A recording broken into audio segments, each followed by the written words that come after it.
ប្រធានគណៈកម្មាធិការសមាគមអតីតយុវជនកម្ពុជាខេត្តកំពង់ធំដឹកនាំសហការីនាំយកថវិកាបេឡាមរណៈសង្គ្រោះនិងអំណោយដ៏ថ្លៃថ្លារបស់សម្ដេចធិបតីហ៊ុនម៉ាណែតនិងលោកជំទាវទៅឧបត្ថម្ភជូនក្រុមគ្រួសារសពអតីតយុវជននៅស្រុកកំពង់ស្វាយខេត្តកំពង់ធំ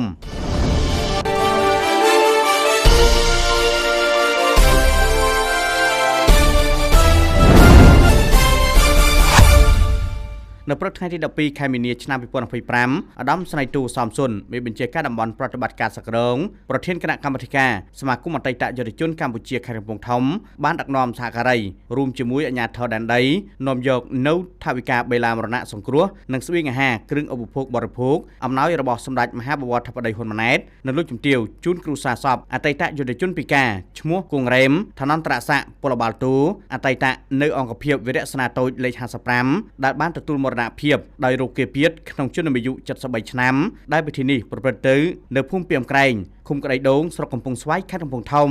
អាដាមស្នៃទូសំសុនរួមជាមួយគណៈកម្មាធិការសមាគមអតីតយុវជនកម្ពុជានិងអាជ្ញាធរដែនដី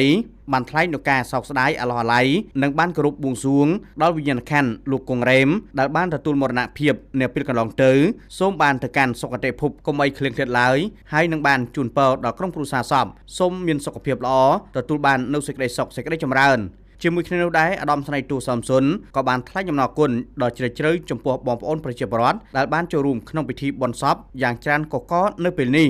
នៅក្នុងឱកាសនេះដែរអាដាមស្នៃទូសំសុនបានប្រគល់ជូនថវិកាបេឡាមរណៈសង្គ្រោះចំនួន4លានរៀលជូនក្រុមគ្រួសារសពព្រមទាំងអំណោយមនុស្សធម៌របស់សម្ដេចមហាបវរធិបតីហ៊ុនម៉ាណែតនាយករដ្ឋមន្ត្រីនៃព្រះរាជាណាចក្រកម្ពុជានិងលោកជំទាវបណ្ឌិតបច្ច័នមុនីជូនក្រុមគ្រួសារសពរួមមានអង្ករចំនួន50គីឡូក្រាមមីជាតិចំនួន2កេសទឹកត្រីទឹកស្អៀវចំនួន2យួរនិងត្រីខកំប៉ុង2យួរផងដែរ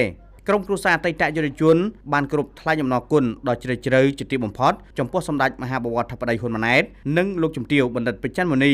និងអាដាមស្នៃទូសំសុនព្រមទាំងក្រុមការងារគណៈកម្មាធិការសមាគមអតីតយុវជនកម្ពុជាខេត្តកំពង់ធំដែលបានយកចិត្តទុកដាក់បម្រើបងប្អូនអតីតយុវជននៅក្នុងខេត្តកំពង់ធំដោយអស់ពីចិត្តពីថ្លើមនិងសូមគោរពជូនសម្ដេចនិងលោកជំទាវព្រមទាំងអាដាមស្នៃព្រមទាំងឯកឧត្តមអស់លោកទាំងអស់សូមទទួលបាននូវពុទ្ធពរទាំង4ប្រការកុំបីឃ្លៀងឃ្លាតឡើយ